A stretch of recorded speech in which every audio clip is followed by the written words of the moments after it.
la hausse des taux semble pour bientôt. Elle ne sera pas sans impact sur les marchés actions. Café de la Bourse vous présente les types de valeurs propres à résister à cette évolution. Le tapin entamé par la Fed dans un contexte de redémarrage de l'économie devrait être finalisé en octobre 2014. La Banque centrale américaine pourrait ensuite initier un mouvement progressif de hausse des taux, qui, même s'il est effectué dans les règles de l'art de la communication, pourrait impacter les marchés actions et donc votre portefeuille. Il existe des moyens pour construire une sélection de titres en bourse susceptibles de résister à ce mouvement de hausse des taux. Face au constat d'une baisse de la plupart des actions dites défensives suite à la hausse des taux d'intérêt survenue mi-2013, après le discours de Ben Bernanke sur le futur tapin, la société Unigestion a dressé un inventaire des secteurs qui se sont révélés les plus sensibles à cette hausse. Il ressort de cette analyse que les valeurs des secteurs réputés cycliques, c'est-à-dire sensibles à la conjoncture économique et plus volatiles, offrent en réalité une meilleure résistance à la hausse des taux que les valeurs défensives. Contrairement à ce que l'on aurait pu attendre, les stratégies visant à minimiser le risque de volatilité n'ont pas été épargnées par la chute des marchés d'actions en mai et juin 2013. En fait,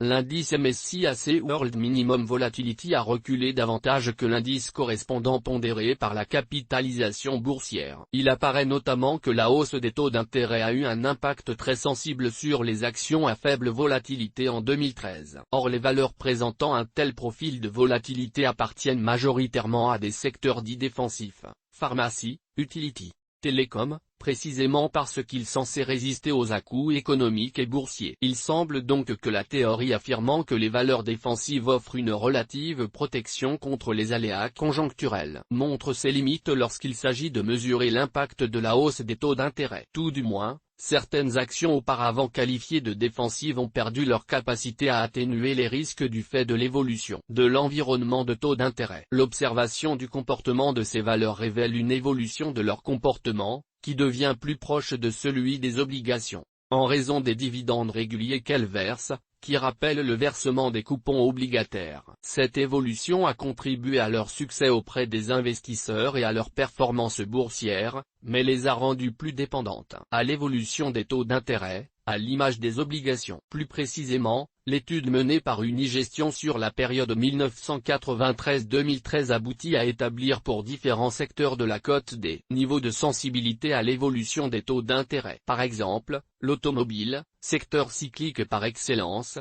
ne présente qu'une faible sensibilité à la hausse des taux, a fortiori dans les pays développés. Il en va de même pour les biens d'équipement. Les valeurs de ces secteurs ne distribuent généralement pas de dividendes aussi généreux que les valeurs défensives et n'ont pas vu leur comportement évoluer de la même façon vers le profil obligataire. Aussi, elles finissent par présenter une meilleure résistance à l'évolution des taux. À l'inverse, les secteurs réputés pour leur moindre corrélation au cycle économique s'avèrent les plus sensibles à la hausse des taux, télécom, santé, pharmacie et services aux collectivités, pour les raisons évoquées plus haut. Pour les marchés européens spécifiquement, les secteurs les moins sensibles à la hausse des taux d'intérêt seront donc, dans l'ordre croissant de sensibilité, l'automobile, les banques, les biens d'équipement, les matériaux, les semi-conducteurs, les services commerciaux, les biens de consommation durable, les activités financières hors banque, l'assurance, la technologie, les services aux consommateurs, les médias, l'immobilier, les ventes au détail, les transports, l'énergie, l'alimentation, l'informatique,